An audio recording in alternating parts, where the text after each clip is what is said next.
पिछले 5 महीनों से लगातार मार्केट डाउन चल रही है। लार्ज, मिड और स्मॉल कैप तीनों ही बिल्कुल पिट चुके हैं।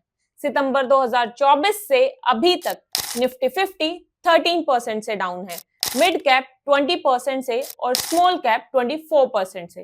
अब बड़ा सवाल ये आता है कि इस गिरावट को एक अपॉर्चुनिटी मानकर क्या हमें अपनी एसआईपीज को 20 से 30% तक इंक्रीज करना चाहिए। अगर आप भी कंफ्यूज्ड हो और आपके मन में भी यही सवाल है तो ये वीडियो एंड तक जरूर देखना, क्योंकि इस वीडियो में मैं सिर्फ अपना ओपिनियन नहीं दूंगी बल्कि पूरे डेटा को एनालाइज करके फिर बताऊंगी।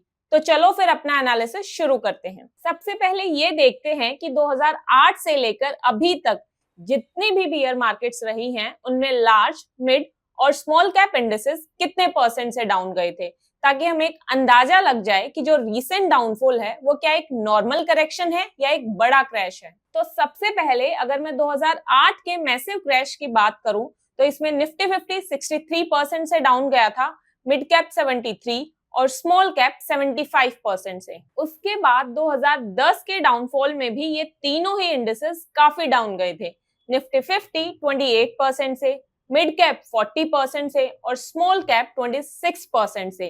फिर इन दोनों बड़े क्रैश के बाद मार्केट में 2015 और 2018 में भी एक ठीक ठाक सी करेक्शन आई थी, जहां ये तीनों ही इंडेक्सेस ऑन एन एवरेज 20% से डाउन गए थे। फिर 2020 में आया कोविड क्रैश, जहां लार्ज और मिड कैप 37% से डाउन गए और स्मॉल कैप 42% से। 2022 में लार्ज कैप 16% से, मिड 18 और स्मॉल कैप 24% से डाउन गए थे। अब इस रीसेंट फॉल को अगर देखें तो मिड और स्मॉल कैप्स में 2015, 2018 और 2022 जितनी करेक्शन तो ऑलरेडी हो चुकी है। अब यहाँ से मार्केट क्या रिकवरी दिखा सकती है या अभी और भी ज्यादा फॉल हो सकता है, ये हम इसकी वैल्यूएशन से समझने की कोशिश करेंगे। और इसके लिए आगे अब मैं इन तीनों इंडिसेस के पी रेशियो का एनालिसिस करूंगी। देखो, अभी इतने टाइम से जो मार्केट में करेक्शन आई है उसका एक बहुत बड़ा रीजन था इसकी हाई वैल्यूएशंस। तो क्या आज ये वैल्यूएशंस अट्रैक्टिव लेवल्स पर आई है या अभी भी मार्केट ओवर वैल्यूड है? तो निफ्टी 50 आज 20.4 के पीई पर ट्रेड कर रहा है, जो कि इसके पिछले 10 साल के मीडियन पीई से कम है। मिड कैप्स अगर देखें तो ये 35.6 के पीई पर ट्रेड कर रहा है, जबकि इसके 10 साल का मीडियन पीई 27.6 है। और अगर स्मॉल कैप इंडेक्स का पीई देखें तो वो अभी 27.8 है, जो स्मॉल कैप के हिस्टोरिकल पीई से कम है। तो लार्ज और स्मॉल कैप की वैल्यूएशंस तो रीजनेबल लग रही हैं। हाँ, मिड कैप्स जरूर अभी ओवर वैल्यूड हैं। अब एक बार इन तीनों इंडेक्सेस के पीबी रेशियो को भी देख लेते हैं, ताकि हमें एक क्लियर आइडिया मिले कि वैल्यूएशंस किस जोन में हैं और हमें कहां ज्यादा ध्यान देना चाहिए। तो निफ्टी 50 का पीबी अभी 3.4 है, जो 10 साल के मीडियन 3.6 से थोड़ा नीचे है। मतलब लार्ज कैप्स की वैल्यूएशंस यहां भी सही है। स्मॉल कैप का अगर देखें तो उसका पीबी रेशियो है 3.41, जबकि इसके 10 साल का मीडियन है 3.2। तो स्मॉल कैप भी अपने हिस्टोरिकल मीडियन पीबी के काफी करीब है। लेकिन मिड कैप का सीन अलग है। मिड कैप 150 का पीबी रेशियो अभी 4.94 है, जबकि 10 साल का मीडियन 3.5 है। यानी मिड कैप्स काफी एक्सपेंसिव ट्रेड कर रहे हैं। तो पी और पीबी रेशियो के हिसाब से अभी तक लार्ज और स्मॉल कैप इंडेक्सेस सही लग रहे हैं, लेकिन मिड कैप ओवर वैल्यूड है। अब वैल्यूएशंस के अलावा एक और चीज है जो मार्केट की डायरेक्शन को डिसाइड करती है, वो है म्यूचुअल फंड्स में इनफ्लो और आउटफ्लो कितना हो रहा है। क्या रिटेल इन्वेस्टर्स और इंस्टीट्यूशंस अपने इन्वेस्टमेंट्स को निकाल रहे हैं या अभी भी इन्वेस्ट कर रहे हैं? तो ये पिछले 3 महीने का इनफ्लो और आउटफ्लो का डेटा है। इसमें अगर हम लार्ज कैप्स को देखें तो नवंबर के बाद दिसंबर में अराउंड 21% का आउटफ्लो हुआ था, लेकिन जनवरी में इनफ्लो 52% से बढ़ा है। मिड कैप पिछले 3 महीनों से 50,000 के ही करीब है और स्मॉल कैप में कॉन्टिन्यूअस इनफ्लो हुआ है। इसका मतलब ये है कि इन्वेस्टर्स अब लार्ज कैप्स को अट्रैक्टिव मान रहे हैं और वहां फ्रेश इन्वेस्टमेंट कर रहे हैं। शायद इसलिए क्योंकि लार्ज कैप की वैल्यूएशंस इन तीनों में सबसे सही लग रही हैं। स्मॉल कैप्स में भी वैल्यूएशन रीजनेबल है, इसलिए वहां भी इनफ्लोज धीरे धीरे बढ़ रहे हैं। लेकिन मिड कैप्स में अभी तक क्लियर कॉन्फिडेंस नहीं दिख रहा। शायद हाई वैल्यूएशन और रिस्क फैक्टर्स की वजह से लोग वेट एंड वॉच मोड में हैं। अगर आने वाले टाइम में मिड कैप की वैल्यूएशन सही हो जाती है तो हो सकता है मिड कैप्स में भी इनफ्लोज वापस आने लगे। तो अभी तक हमने वैल्यूएशन और इनफ्लो आउटफ्लो के ट्रेंड्स को समझ लिया, लेकिन एक और इम्पोर्टेंट चीज है जो हमें देखनी चाहिए, वो है मार्केट का बाउंस बैक पोटेंशियल। देखो, हर बियर मार्केट के बाद एक बुल रन आता है, तो चलो ये देखते हैं कि पास्ट के बुल रन्स में मार्केट ने कितने रिटर्न्स दिए हैं। तो 2008 के क्रैश के बाद 2009 में मार्केट ने जबरदस्त रिकवरी दिखाई और निफ्टी 50 ने 146% के रिटर्न्स दिए, मिड कैप ने 244% के और स्मॉल कैप ने 234% के। इसके बाद 2014-15 के बुल फेज में निफ्टी 50 ने 45% और मिड और स्मॉल कैप्स ने 75% के रिटर्न्स दिए।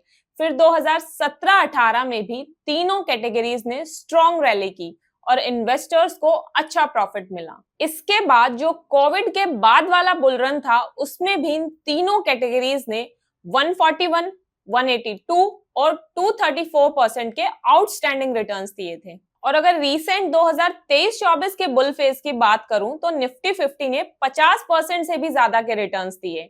वहीं मिड और स्मॉल कैप्स ने भी इन 18 महीनों में आपके पैसे को डबल से भी ज्यादा किया था। तो ये सारा डेटा देखने के बाद ये समझ आता है कि जब भी मार्केट में गिरावट आई है उसके बाद स्ट्रॉन्ग बाउंस बैक भी आया है। तो सबसे इंपॉर्टेंट सवाल, अब हमें क्या करना चाहिए?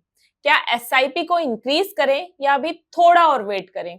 देखो, फ्रैंकली स्पीकिंग मुझे भी नहीं पता कि मार्केट यहाँ से ऊपर जाएगी, नीचे आएगी या साइडवेज ही घूमती रहेगी। और सच बताऊं तो मुझे नहीं लगता कि इसका जवाब किसी को पता भी है। सब अपने अपने एक्सपीरियंस के बेसिस पर सजेशंस दे रहे हैं। कोई कह रहा है और गिरेगी, तो कोई बोल रहा है नहीं अभी बॉटम बन चुका है, अब तो बढ़ने वाली है। लेकिन मेरा पर्सनली ये मानना है कि हमें मार्केट को टाइम करने की कोशिश ही नहीं करनी चाहिए। मार्केट को तो बड़े बड़े इन्वेस्टर्स ही टाइम नहीं कर पाए, तो हम क्या चीज हैं। बट हमें इस गिरावट का फायदा जरूर उठाना चाहिए। 100 रुपए की चीज अगर हमें 60 में मिल रही है तो हम क्यों ना खरीदें। अब आगे हमें अपनी एसआईपीज को कैसे इंक्रीज करना चाहिए उसका एक फ्रेमवर्क है जो मैं आपके साथ शेयर करती हूँ। अभी की वैल्यूएशंस को देखते हुए हम लार्ज और स्मॉल कैप फंड्स में अपनी एसआईपी को 10% से इंक्रीज कर सकते हैं। जैसे अगर आप अभी 10,000 की एसआईपी कर रहे हो तो उसे 11,000 कर दो। अगर मार्केट यहाँ से 10% और गिरती है तो एसआईपी को 20% से इंक्रीज करो, क्योंकि गिरावट के साथ वैल्यूएशंस और ज्यादा अट्रैक्टिव होंगी और उसके बाद रिकवरी आने के चांसेस और बढ़ेंगे। फिर वर्स्ट केस सिनेरियो में मान लो मार्केट और 10% से नीचे जाती है, मतलब टोटल 20% की करेक्शन आती है, तो आप 40% से अपनी एसआईपी इंक्रीज कर सकते हो। आई होप आप सभी को ये फ्रेमवर्क समझ आया होगा। मतलब अगर यहाँ से 10% गिरी तो 20% बढ़ाओ, 20% गिरी तो 40% बढ़ाओ। इस फ्रेमवर्क को एक प्री डिसाइडेड स्ट्रेटेजी बना लो ताकि मार्केट करेक्शन के टाइम इमोशंस बीच में ना आए और आप एक लॉजिकल डिसीजन ले पाओ। ऑब्वियसली ये सारी कंडीशंस तभी वैलिड हैं जब आपके पास एक्स्ट्रा अमाउंट है इन्वेस्ट करने को। तो जो अपनी एसआईपी को बढ़ा सकता है वो बढ़ाए और जो नहीं बढ़ा सकता वो एटलीस्ट बंद ना करे। अब जहां तक नए इन्वेस्टर्स की बात है तो आपके लिए भी ये अच्छा टाइम है शुरुआत करने का। जितना भी पैसा आप इन्वेस्ट करने की सोच रहे हैं उसका 40% अभी इन्वेस्ट कर दो और बाकी का बचा हुआ तब कर देना जब मार्केट में और गिरावट आती है। अब उन लोगों के लिए जिनके पास एक लार्ज लमसम अमाउंट अवेलेबल है और वो मार्केट करेक्शंस का वेट करते हैं इन्वेस्टमेंट करने के लिए, तो आप सभी लोग भी यही फ्रेमवर्क फॉलो कर सकते हो। थोड़ा अभी लगाओ और बाकी का मार्केट में और गिरावट आने के बाद। तो ये थी मेरी आज की वीडियो जिसमें मैंने आप सबके साथ एक फ्रेमवर्क शेयर किया कि आप मार्केट करेक्शंस के टाइम पर कैसे अपनी एसआईपीज को इंक्रीज कर सकते हो। अगर आपको वीडियो अच्छी लगी है तो इसे लाइक करें और अपने फ्रेंड्स और फैमिली के साथ शेयर करें। चैनल पर नए हैं तो सब्सक्राइब जरूर करें और नोटिफिकेशन बेल को ऑन करें। Thank you so much for watching. See you guys in next video. Till then, happy investing.